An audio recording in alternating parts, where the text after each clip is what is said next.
Welcome to the deep dive. This is where we really get into the details, break down complex topics, and give you the essential takeaways, all specifically for you.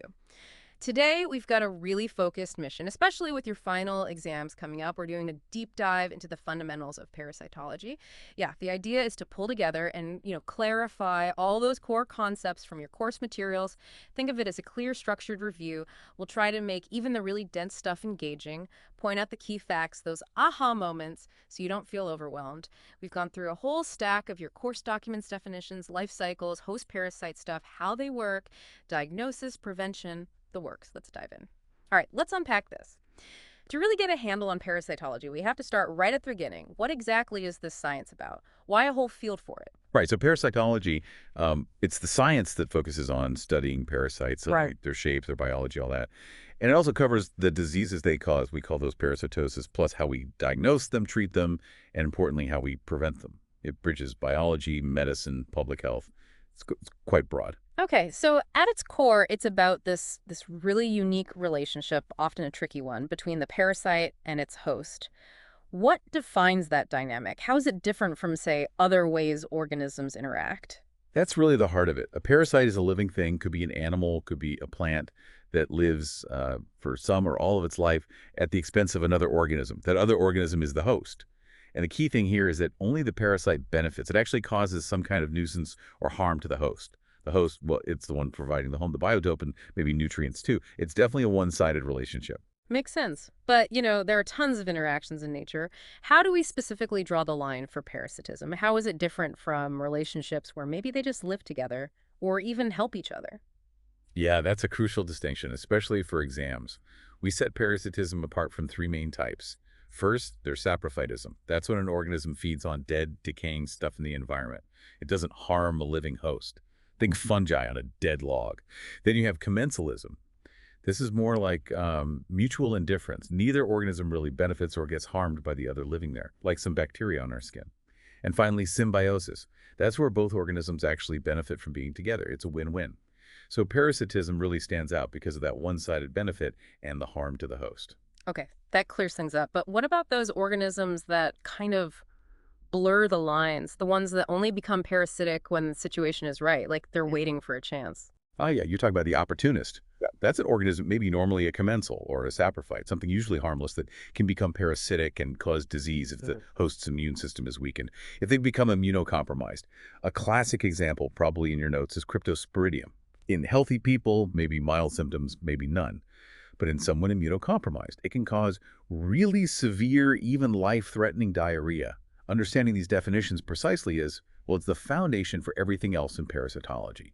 Really key for tackling those foundational exam questions. Okay, so we've nailed down what a parasite is and defined its relationship with the host. Let's talk about just how diverse they are. How do scientists categorize them, both by where they live and their basic biology? They're incredibly varied. We usually classify them in a couple of main ways. First, based on their morphology, their shape, and where they live on or in the host. You have ectoparasites. These live on the body surface or in easy-to-reach places like the nose, mouth, ears. They feed through the skin, basically. And they can have different roles. They might be vectors carrying diseases, think the Anopheles mosquito and malaria, or the sandfly and leishmaniasis. Or they can be the disease agents themselves, like lice causing pediculosis or the scabies mite. Or sometimes they're just a nuisance, like bed bugs. Then you've got the endoparasites. These live inside the host in deep cavities, tissues, even the blood. Examples would be like Ascaris, the roundworm in the intestine, Trichinellas, the porkworm, and mussels, or Plasmodium, the malaria parasite, inside red blood cells. And beyond just where they hang out, how do scientists group them based on their biological family tree, their bigger lineages? Right, the biological classification, or taxonomy. There are four main groups you need to know. First, the protozoa single-celled organisms. Second, the helminths, which are worms. These guys are mostly endoparasites. Third, the broader category of ectoparasites, which includes insects and arachnids, as we just mentioned. And finally, micromycetes, or microscopic fungi. These are interesting because they can be either endo or ectoparasites. And knowing this classification isn't just for memorizing names. It often gives big clues about their life cycle, how they affect the host, and importantly for your exams, how we diagnose and treat the infections they cause. It's like knowing a family name hints at certain traits. Okay, this is where it gets really interesting, I think. The journey a parasite takes, stage by stage. It's like a survival master plan. When we talk about their evolutionary cycle, what exactly does that mean? The evolutionary cycle, or cycle-evolutive, it's the precise sequence of changes, transformations a parasite has to go through. Starts from a fertile adult, one that can reproduce. It's basically their entire life story, from egg to adult and back to egg, making sure the species continues. Right. And are these cycles all the same level of complicated? I mean, do some parasites just need one host while others need like a whole team of different organisms to finish their journey? Definitely not all the same. They vary a lot in complexity. We make a key distinction between two types. There's the monoxin cycle, sometimes called the direct cycle. Here, the parasite's whole life plays out on or in just one single host. Pretty straightforward. Then you have the heteroxinous cycle, or indirect cycle. This one's much more complex. The parasite has to pass through several different hosts in sequence, at least two, to complete its development. It's like a biological relay race. A relay race, I like that. And talking about hosts, they obviously play different parts in these cycles. What are the specific roles? Absolutely critical roles. Understanding these is key to understanding how diseases spread. First, the definitive host, or HD. This is the organism that houses the adult, sexually mature form of the parasite. This is where sexual reproduction happens. The classic example is humans for the adult beef tapeworm, Tamenius aginata. Then, there's the intermediate host, or HI. This organism harbors the larval form of the parasite. And crucially, the parasite must spend time in this host to develop into the form that can infect the next host, the infestant form. Intermediate hosts can be passive, like maybe a snail eats an egg, or active. And a special kind of active intermediate host is the vector. A vector actively seeks out the parasite, picks it up, carries it, and then inoculates or injects the infective form into a healthy host. Think about arthropods. They are very common vectors for human diseases, like the sandfly for leishmania or the tsetse fly for African sleeping sickness. They actively transmit it. Wow, okay. And these specific roles, these different cycles, they directly determine how diseases spread through populations, don't they? This feels really central to epidemiology. Yep. Exactly. Understanding host roles lets us classify parasitic diseases based on where the main reservoir of the parasite is. Anthraponoses are diseases where humans are the only reservoir. They pass just between people. Zoonoses have an animal reservoir. They jump from animals to humans. And anthropozoonoses are diseases common to both humans and animals, capable of circulating back and forth. Mastering these host types and cycles is, well, it's non-negotiable for understanding epidemiology, transmission, and how to design control strategies. Vital stuff for your exams. It's like mapping the whole infection chain. It seems like parasites have all sorts of ways to set up shop in a host. What are these different modes of parasitism, and what happens if a parasite sort of takes a wrong turn and ends up somewhere it shouldn't be? Yeah, the modes of parasitism vary quite a bit. You can have accidental parasitism. This happens unusually, maybe by mistake, like certain fly larvae causing myiasis if they infest human tissue, which isn't their usual target. There's facultative parasitism. Here, the organism is normally free-living, maybe a saprophyte, but it can invade a living host sometimes. Certain fungi are like this. Then there's obligatory parasitism. This means the parasite absolutely cannot survive unless it's in a parasitic state. And this can be temporary, like a mosquito feeding and leaving, or periodic living on the host for just part of its life cycle, or permanent spending its entire existence on or in the host. And finally, erratic parasitism. That's when the parasite is found in a location within the host where it doesn't normally live. And that idea of being in the wrong place, that can be a dead end for the parasite itself, can it? What's this parasitic impasse? Exactly. A dead end is a good way to think about it. A parasitic impasse is when a parasite ends up in a human host, but from there, it has no way out to continue its life cycle. Yeah. It's trapped. The classic example, probably highlighted in your course, is the hydated cyst from the dog tapeworm Echinococcus granulosus. In humans, the larva forms a cyst, often in the liver or lungs, but it can't develop further or produce eggs to get out. It's stuck. A biological cul-de-sac for the parasite in that host. Okay, this sounds really counterintuitive, but is it actually true that a better parasite, one that's more evolved with its host, is actually less harmful? How does adaptation link to how sick the host gets? This feels like a key concept. It absolutely is a key concept. It's fundamental to understanding parasitic adaptation and pathogenicity. The core principle is this. The more adapted a parasite is to its specific host, generally the less pathogenic, the less harmful it is. Conversely, the less adapted it is, the more aggressive it tends to be towards that host. Think about it like this. A well-adapted parasite often causes a chronic, maybe low-level disease. It doesn't want to kill its host too quickly because it needs it to survive and reproduce over a long time. The beef tapeworm, Taenia saginata, is a great example. It can live in humans for years without causing major illness. But a poorly adapted parasite, or one infecting an unusual host, often causes an acute, severe, sometimes fatal disease. The interaction is more destructive, less balanced. Plasmodium falciparum, the parasite causing the most severe form of malaria, is a good example of this high pathogenicity, especially compared to some other Plasmodium species. It can kill quickly, so this concept explains why some infections smolder along for years, while others are medical emergencies. It's a really crucial distinction for understanding disease presentation. Right, so parasites aren't just sitting there, they're actively doing things that cause harm, and in some pretty different ways. What are the main mechanisms they use to damage the host? Yes, they have a range of tactics, and often it's a combination that causes the disease state. We usually talk about 5 main mechanisms of action. First, spoliative action. Spoliation means robbing or plundering. The parasite basically steals essential nutrients from the host that it needs for itself. Good examples are Plasmodium species consuming hemoglobin inside red blood cells, or hookworms like Ancylostoma duodenale feeding directly on blood from the intestinal wall, which can lead to significant anemia. The fish tapeworm Diphyllobothrium latum is another, robbing the host of vitamin B12. Second, there's toxic action. This is caused by toxins released by the parasite, maybe in its secretions or waste products. This can be especially intense when the parasite is growing rapidly or sometimes when it dies and breaks down. Ascaris, the large intestinal roundworm, is often cited here. Its migrating larvae can cause reactions, and absorption of substances from dead worms in the gut can be quite toxic. Third is mechanical action. This relates directly to the physical presence and movement of the parasite. Their size, their migrations, they can cause blockages, obstructions. Ascaris, again, is a prime example. A tangled mass of these large worms can completely block the intestine or the bile duct. It's a surgical emergency. Fourth is traumatic action. This involves direct physical damage lesions, irritation. A single instance might be small, but repetition or the sheer number of parasites can cause significant trauma. Toxoplasma causing lesions of the retina is an example. Or Ascaris irritating and damaging the intestinal lining with its mouth parts as it maintains its position. And finally, number 5, bacteriological action. Some parasites can carry bacteria on their surface, like on their cuticle. When they move or cause trauma, they can introduce these bacteria, often normal gut bacteria like E. coli, into tissues where they don't belong, leading to secondary bacterial infections. Ascaris and pinworms are examples where this can happen. Understanding these different ways they cause harm helps make sense of the symptoms a patient might present with.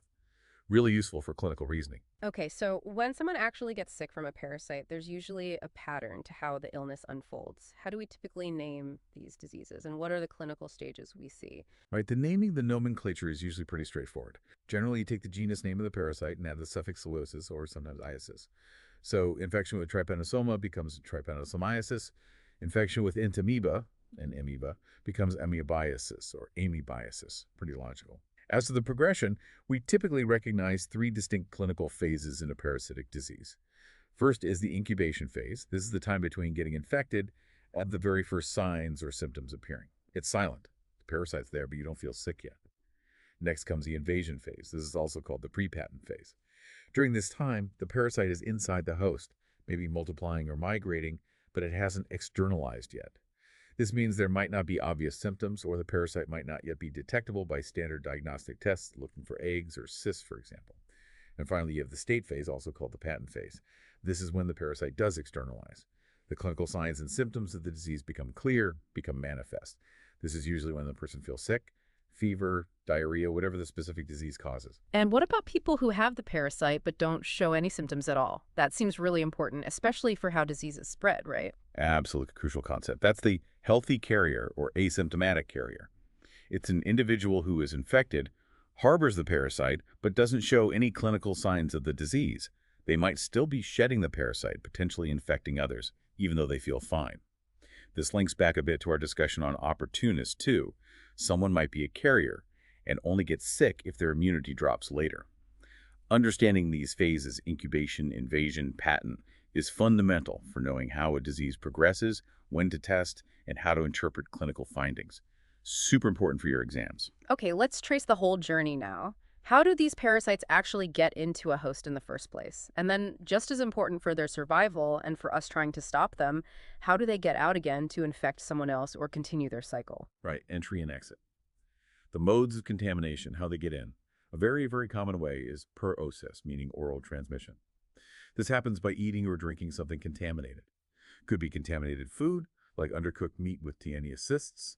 Could be water infested with amoebic cysts or giardia, or even just getting parasite eggs or cysts on your hands and then touching your mouth. Think Ascaris eggs, Toxoplasma oocysts. Fecal oral routes are huge here. The other major route is transcutaneous transmission getting in through the skin. This can happen in two main ways. It can be active, where the parasite itself directly penetrates the skin. Hookworm larvae in contaminated soil burrowing through bare feet is the classic example. Schistosome larvae penetrating skin and water is another, or it can be passive. This usually involves a vector, like an insect. The vector bites or stings, and in the process, it inoculates or injects the parasite. Mosquitoes injecting malaria parasites or filarial worms are perfect examples of passive transcutaneous transmission. Okay, so they get in. But then how do they ensure their species survives?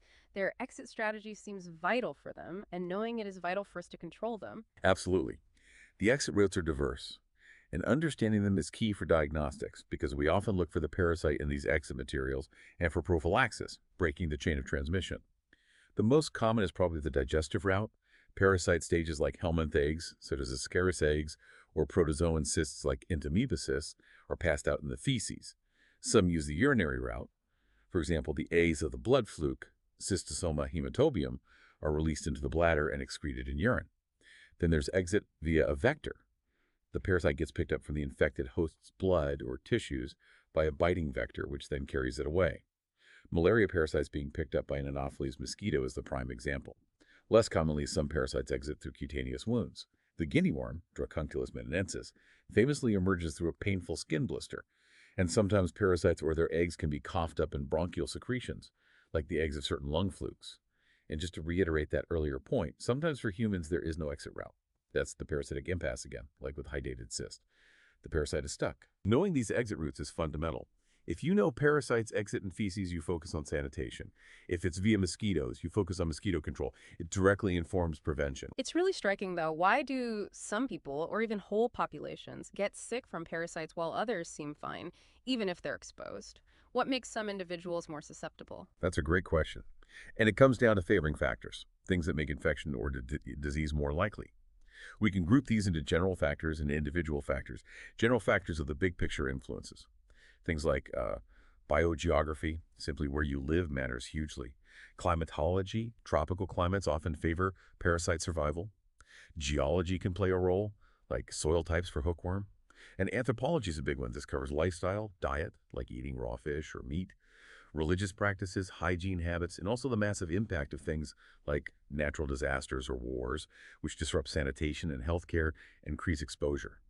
Then you have individual factors. These are characteristics of the person themselves. Mans can sometimes play a role. Age is often important. The very young and very old can be more vulnerable. Profession might increase exposure farmers, for example. Ethnicity can correlate with genetic factors or behaviors. Pre-existing illnesses, what we call intercurrent diseases, can weaken someone. And then there's just individual receptivity. Some people just seem more or less susceptible, maybe due to subtle genetic or immune differences. It's a real mix of environment, parasite, and host factors. And when a parasite does get in, how does our own body fight back? What are the immune system's main lines of defense against these invaders? The body definitely tries to fight back. We see various host reactions. These include cellular or tissue reactions. Key players here are cells like macrophages. They're part of the first line of defense, engulfing invaders through phagocytosis. And eosinophils are particularly interesting in parasitology. An increase in eosinophils in the blood, called eosinophilia, is a hallmark of many helminth worm infections. The timing and peak level can even give clues about which specific worm might be involved. Beyond direct cellular attacks, there are immunological reactions. This mainly involves the production of specific antibodies targeted against the parasite. Now, this immune response can have different outcomes. Sometimes it leads to definitive immunity, meaning you're protected from future infections. A good example is cutaneous leishmaniasis. After you recover, you're usually immune to that specific strain. More often, though, especially with chronic infections, the immunity might not completely eliminate the parasite, but it leads to an attenuation, a lessening of the harmful effects. We see this in malaria, where people in endemic areas develop partial immunity that reduces disease severity, even if they still get infected. So understanding these favoring factors and how the host responds helps explain why disease patterns vary so much between individuals and populations, essential context for your studies. Okay, so let's say we suspect a parasitic infection. How do we actually confirm it? What are the diagnostic tools? And once we have a confirmation, what's the plan? How do we treat it? Right, getting the diagnosis is step one. We use biological diagnosis, and there are two main strategies here. First, and most importantly, is direct diagnosis. This is considered the diagnostic of certainty because you're actually seeing or detecting the parasite itself, or maybe its eggs, larvae, or cysts in a biological sample from the patient. So depending on the suspected parasite, we might look in stool feces for intestinal parasites like amoeba, giardia, or worm eggs, blood for malaria parasites, plasmodium, or microfilaria, urine for eggs of schistosoma hematobium, cerebrospinal fluid, CSF if we suspect brain or spinal cord involvement, like with sleeping sickness, bronchoalveolar lavage, BAL, fluid from the lungs for certain lung parasites, bone marrow aspirates for diagnosing vestibular leishmaniasis, vaginal secretions for Trichomonas vaginalis, fluid from skin lesions, serostes cutanea, for cutaneous leishmaniasis, skin scrapings, squamous cutanea to find scabies mites, or even looking at hair for lice. Finding the parasite itself is definitive. The second strategy is indirect diagnosis. This doesn't look for the parasite directly, but instead looks for evidence of the host's immune response to the parasite specifically, the antibodies the host has produced against it. Now, indirect diagnosis, often using blood tests like serology, becomes absolutely indispensable in certain situations. For instance, during the larval migration phases of some worms, helminths like liver flukes, stomatosis, or schistosomiasis, before the adults start laying eggs that we can find directly. For parasites located in deep tissues or organs where getting a direct sample is difficult or dangerous, like an amoebic abscess deep in the liver. In cases of parasitic impasse like visceral larva migrans or hydatid disease, where the parasite is trapped and not exiting the body in a detectable form. It's also useful for monitoring treatment effectiveness. Antibody levels might drop after successful treatment, and for epidemiological surveys to see how widespread exposure is in a population. Okay, so once you have that diagnosis, direct or indirect, what's the approach to treatment? How do we actually get rid of these things? Treatment falls into two main categories. First, there's curative treatment aimed at the individual patient. The goal here is to kill the parasite, or at least stop it from causing harm, to attenuate its action. This is often medical, using specific antiparasitic drugs molecules given orally, by IV, injection, whatever route is best. Sometimes surgical intervention is needed, like to remove a large hydatid cyst or certain granulomas caused by parasites. And it's worth mentioning that often associated treatments are needed alongside the antiparasitic drugs, things like corticosteroids to reduce inflammation, painkillers, or even antibiotics if there's a secondary bacterial infection.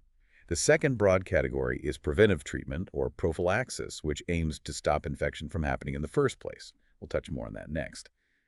Understanding both diagnosis and treatment options is obviously core clinical knowledge. Definitely.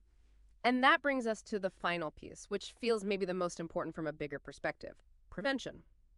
How do we stop these diseases from starting or spreading widely? What are the prophylaxis strategies? Exactly. Prophylaxis is where we could potentially have the biggest impact, especially at a population level. And it really requires integrating everything we've learned about the parasite, the host, and the environment. We usually divide it into general prophylaxis and individual prophylaxis. General prophylaxis is about protecting the whole community, usually at a regional or national scale. Key components include education of the public, especially high-risk groups, about how diseases are spread and how to avoid them. Sanitation, big public health measures like providing clean water, safe sewage disposal, proper waste management. This is huge for breaking fecal-oral transmission cycles. Actively interrupting the parasite's life cycle. This can involve many tactics. Actively interrupting the parasite's life cycle. This can involve many tactics. Treating infected people or animals to eliminate the parasite reservoir. Actively interrupting the parasite's life cycle. This can involve many tactics. Preventing the parasite from getting from the reservoir to the environment or the next host, like promoting latrine used to fight cecal peril for gut parasites. Actively interrupting the parasite's life cycle. This can involve many tactics. Controlling or destroying vectors, using insecticides against mosquitoes, for instance, or clearing tsetse fly habitats. Actively interrupting the parasite's life cycle. This can involve many tactics. Destroying intermediate hosts, like controlling snail populations in areas with schistosomiasis by draining stagnant water. Then there's individual prophylaxis. These are the measures each person can take to protect themselves. This includes avoiding direct contact with infected individuals, if relevant for the specific parasite, maintaining good personal hygiene, especially thorough hand washing before eating and after using the toilet, ensuring food is properly cooked, especially meat and fish, to kill any encysted larvae, using preventive medication, chemoprophylaxis when necessary, like taking anti-malarial drugs when traveling in an endemic area, and, where available, vaccination, although effective vaccines are unfortunately still lacking for most major human parasitic diseases. So you see how prophylaxis really brings together all the knowledge, the life cycle, transmission routes, host behavior into practical actions. It's crucial for public health and a great way to demonstrate understanding in your exams. Wow, that was quite the journey we just took. Seriously, from the absolute basics, the definitions, all the way through those complex life cycles, how parasites actually cause harm, how we find them, how we treat them, and ending with those really crucial prevention strategies, a really solid review of the fundamentals for your exams. It really is all connected, isn't it? You can see how understanding the life cycle informs diagnosis, how knowing the mode of action explains the symptoms, and how all of it feeds into effective prevention. Mastering these connections gives you that holistic view of how these diseases work and, importantly, how we can fight back. Absolutely. And as you go off now, ready to apply all this fantastic knowledge, here's something to chew on, a final thought. We know parasites are incredibly adaptable, constantly evolving, and we're facing huge global changes, climate shifts, potentially expanding vector ranges, more global travel, mixing populations and parasites, growing drug resistance. So, thinking beyond what we covered today, what truly innovative, maybe even surprising approaches do you think might emerge in the next decade or so to tackle parasitic diseases? What haven't we even fully thought of yet? Something to ponder.